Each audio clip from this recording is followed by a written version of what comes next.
Banyak orang belum sepenuhnya menangkap kekayaan Mazmur pasal 23, yaitu tentang gembala yang baik. Jika hanya membaca modal pemahaman perjanjian lama, kita akan kehilangan dimensi, kedalaman, keindahan, dan kedahsyatan sesungguhnya dari Mazmur ini. Mazmur 23 bukan sekedar refleksi Daud tentang pengalaman hidupnya, melainkan sebuah deklarasi profetik yang puncaknya hanya bisa dilihat melalui terang Yesus Kristus.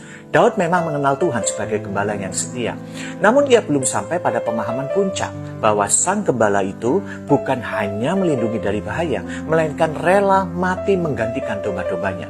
Daud tahu seorang gembala mempertaruhkan nyawanya, tetapi ia belum mengerti secara penuh bahwa akan datang satu gembala yang benar-benar memberikan nyawanya sebagai pengganti. Inilah titik kritis yang membedakan simbol dengan realita. Apa yang hanya berupa bayangan atau nubuat bagi Daud menjadi kenyataan historis dalam diri Yesus Kristus. Yesus nggak datang hanya untuk membimbing dan memelihara. Ia juga datang untuk mati. Ia tidak hanya berjalan bersama domba-domba dalam lembah kekelaman, tetapi ia juga masuk ke dalam maut menggantikan mereka. Gembala yang baik memberikan nyawanya bagi domba-dombanya. Yohanes 10 ayat 11. Inilah puncak penggenapan Mazmur 23. Daud belum melihat salib, tetapi kita hidup sesudahnya. Maka membaca Mazmur ini tanpa mengaitkannya dengan Kristus berarti kita kehilangan makna sejatinya.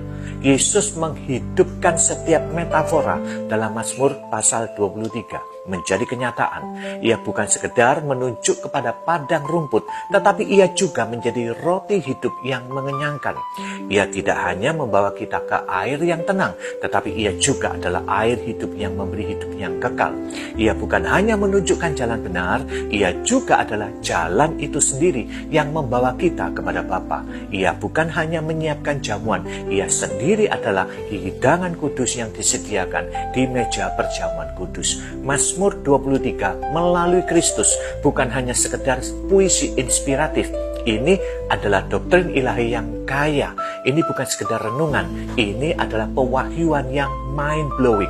Dan jika Daud berkata, "Engkau besertaku," maka kita sekarang tahu bagaimana bentuk kehadiran itu, yaitu Yesus, Immanuel, Allah menyertai kita. Bukan secara samar, tetapi secara nyata, bahkan dengan berkorban. Jadi mari kita memandang Mazmur 23 sebagai proklamasi tentang Kristus.